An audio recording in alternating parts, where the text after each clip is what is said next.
中州纲目，恰起中州纲目，少三下来压的是，特人讲的民族，历当光的内容三起。So first of all, I want to express my gratitude to everyone who has provided me with this such a wonderful opportunity, especially Chief Minister Pema Shri Kandula and Thubten Kandela and Mojila, and then of course Thangyur Rinpoche, and then Zalina. Because of everyone's effort here, I can be here and right now. So thank you so much. So before I start my paper, I want to explain why I'm speaking about this topic today. In the fall and winter of 2024, I had an opportunity to participate in a Tibetan reading class taught by Gen Pema Boom and Professor Gyatso at Harvard Divinity School in America. In the class, we read many different texts, such as Miwan Tokju, or Nawe Chulen, or the Kuke Nyu Jongin Teni Seje, etc. And then I myself usually focus on Sakya history, biographical and historical materials, especially the early Sakya school, around the 11th to 14th centuries. So the text we read in the Genpei Mabum's class were really new to me, and then I really hadn't read so much before. And also, at least to me, it was quite difficult. But I really enjoyed the class. And in the class, there were about 12 or 13 people, if I remember correctly. And then about half of them were Tibetans, which is not common in the American universities. And then one of the students in the class was Thangyur Rinpoche. So, and then, here, Annie Dorje Doma. So we were studying the class, the same class, about 2 years or so. So this is why I came to know Thangyur Rinpoche and the others, and then why I'm here today. So thank you so much. So originally, this paper was planned to be presented together by Genpei Mabum and me, and unfortunately, he was not be able to come here today. So I am going to present this alone, but this entire idea came from his class. So I want to emphasize this paper is not only by me, but also the result of a collaboration with Genpei Mabum.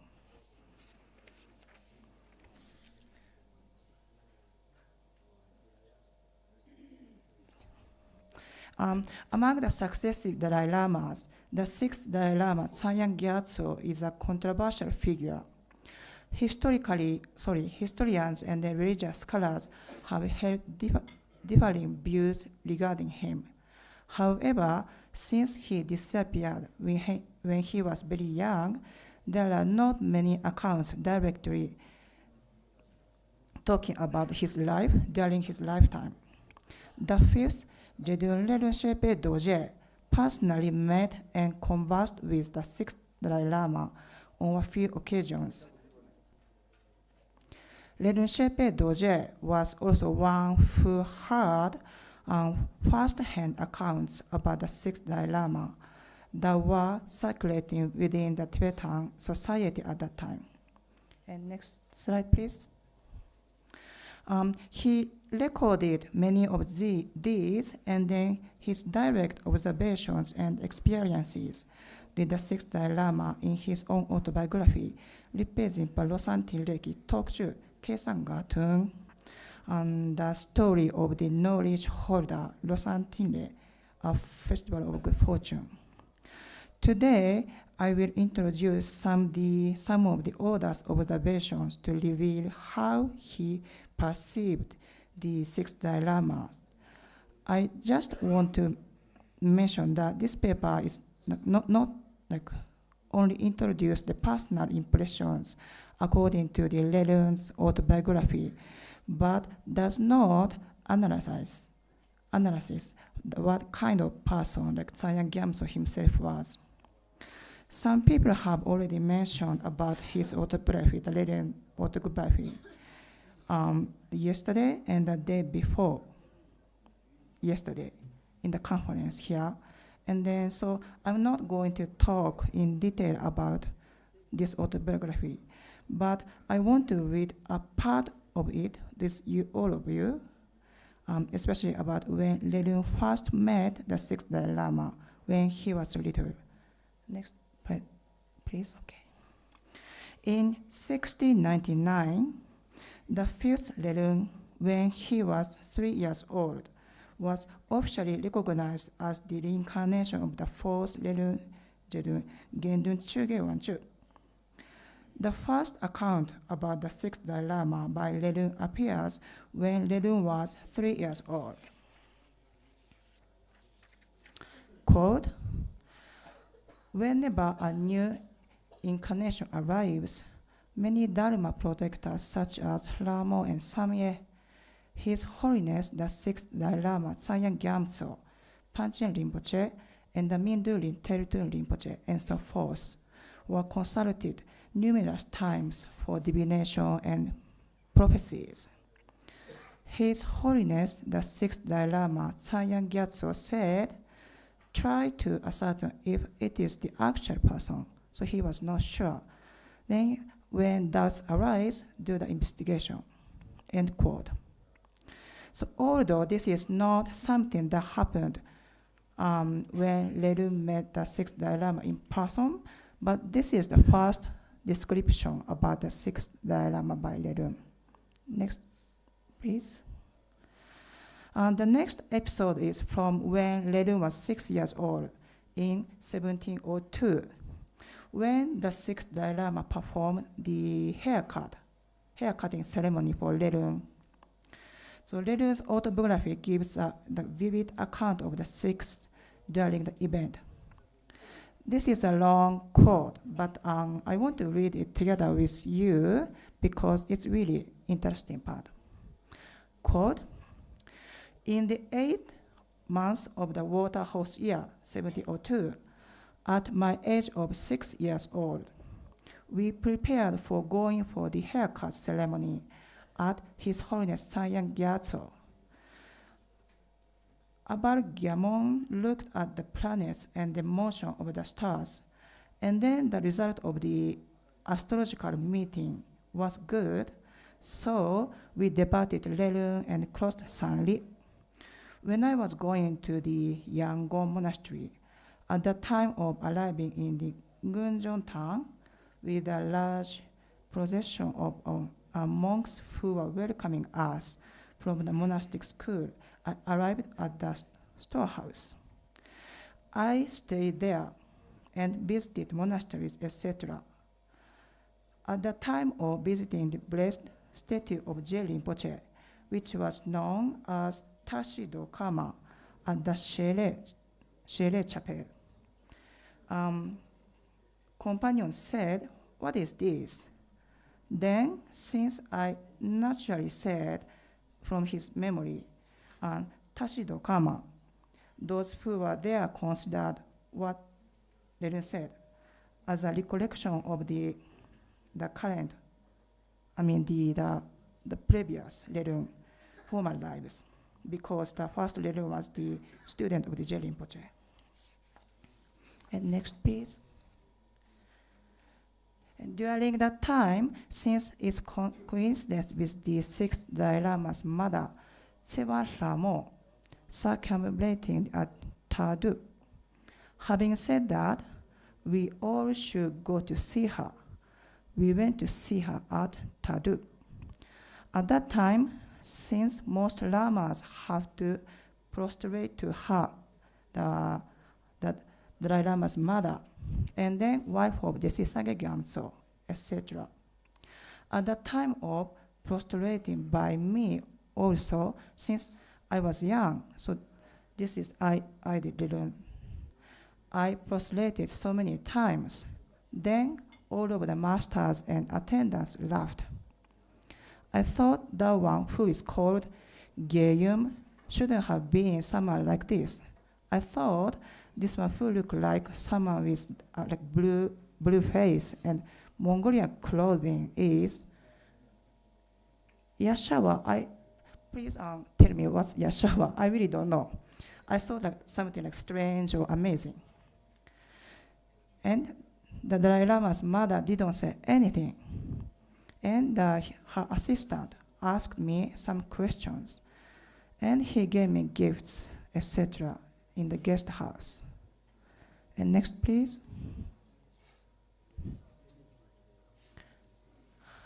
Having requested giving good kata and blessings to me, they were sitting near me.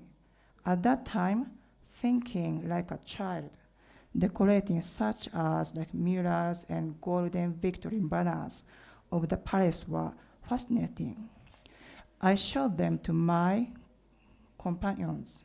Since I was not looking at the number of the people and was not shy, everyone said, where is this truku from?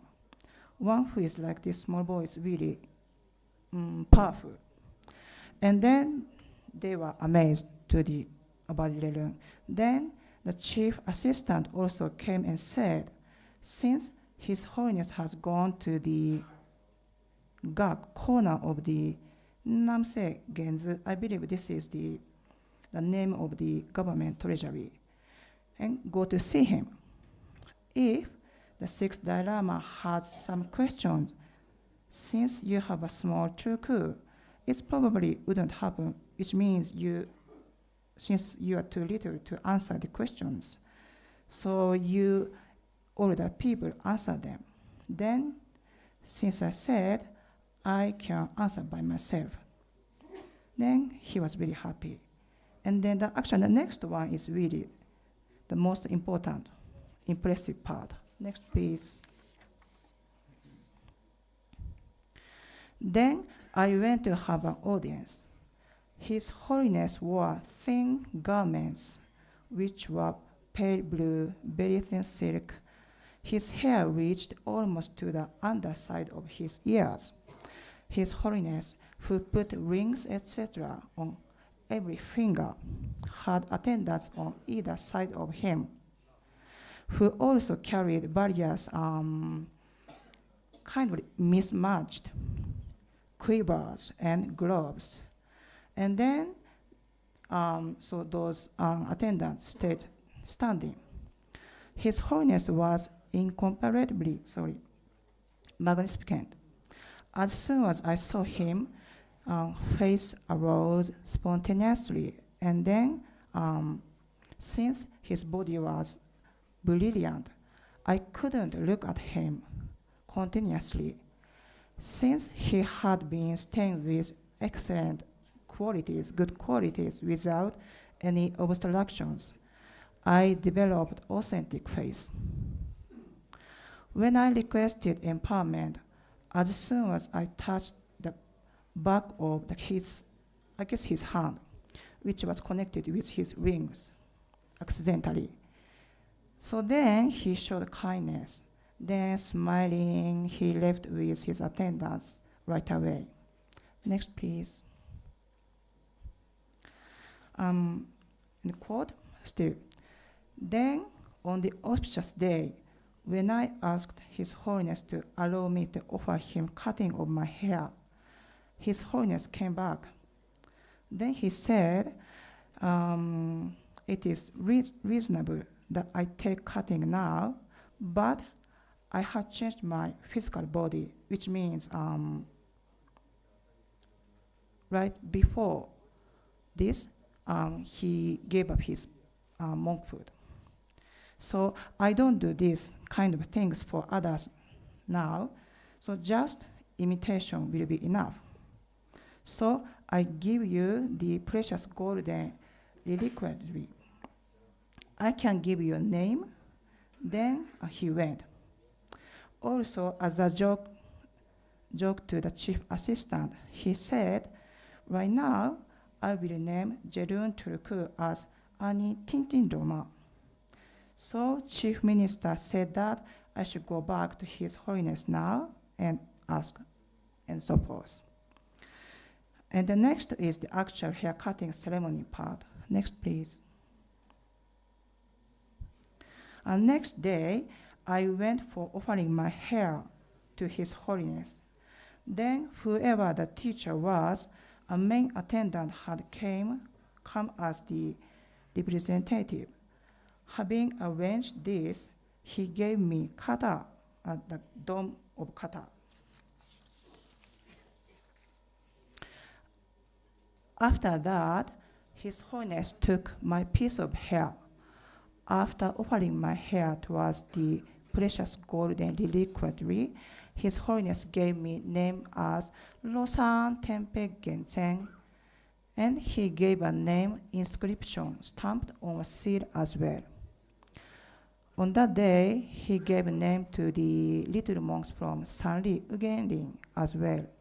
He didn't take their hair, so he didn't take the hair, end quote. So Lelung states various descriptions on the sixth Dalai Lama, even from when he was very little. His autobiography can show many historical accounts around that time related to the Lasan Khan and the Sangye Gyatso, etc. Still, among that, his description when he met the sixth Dalai Lama is very vivid and interesting. And from this, we can see that the sixth Dalai Lama appeared to be Lelung as a very unique and interesting person. And just imagine how cool the sixth Dalai Lama looked, wearing rings on each of his fingers. From this, we can get a kind of sense of why Lelung did not consider the sixth Dalai Lama as not strange, but rather as amazing and charismatic. I'm done. Thanks so much. Just a brief translation. First point, he mentioned that your Shoko's presentation was wonderful, amazing. It's almost 99% complete. But he wanted to feel that 1% as a comment, not expecting any answer. Where he was saying that there was a time when a long life offering was offered to the sixth Dalai Lama. Just before the offering of the Mendel Tensum, he suddenly got up and left the place. And Desi was surprised, wanted to get up, but he was already an old man who couldn't do that. So all this clearly shows that the sixth Dalai Lama is a very stubborn person. When he feels something, he decides it. Doesn't care what others are thinking. So he wanted to compliment that with your talk, not expecting an answer. Then to your presentation, he said that your presentation was so good in the sense that not many of the presenters before made such a complete presentation on the process of study of the sixth Dalai Lama, including all the sutric, tantric texts that he studied. So thank you so much. That's what he was saying. I would like to ask a question to Professor Karmik and Shoko also. First up to Shoko. How reliable is the Lelung Zhepey's biography or autobiography, because it was composed at least 50 years after him, the passing away of the sixth Dalai Lamas? Because how reliable? Because many of the quotations he had mentioned, like not receiving his vows, or at the age of 3, like he is quoting himself, are really amazing somehow. Or maybe we can say he's a child prodigy also, as Geshe-la has mentioned yesterday. Because I'm interested about how the Panchen Lamas and Tsangyang Zhepey has mentions about, because in those texts we hardly found the mentions of those quotations in the Lelung Zhepey's biography. And the second part is Professor Karmik. You have listed lots of the texts Tsangyang has gone through or had studied at the time. At the same time, we can see that this has mentioned that he is not reliable, he is not studying well, and he has doubt whether he is able to do it or not. And of course, this observation is already mentioned by Michael Harris in 1989. So somehow, of course, we cannot deny what Professor Geshe-Laktola has yesterday mentioned as child pedagogy. So I'm wondering whether you have seen any passages while you're reading through almost 3 biography of the 6th Dalai Lama where he has mentioned that Tsangyang Gyatso doesn't want to study further on, or he doesn't want to learn anything. Thank you very much. That's good point. So when like the first account is like when he was 3, and then probably I shouldn't compare like myself with him, but I don't remember almost anything when I was 3. So so that it's kind of hard to know how reliable. But when we think about like for example like the citation I read from when he was 6, if the Tsangyang Gyatso like dressed like kind of like showy clothes, wearing like rings on every fingers, that's kind of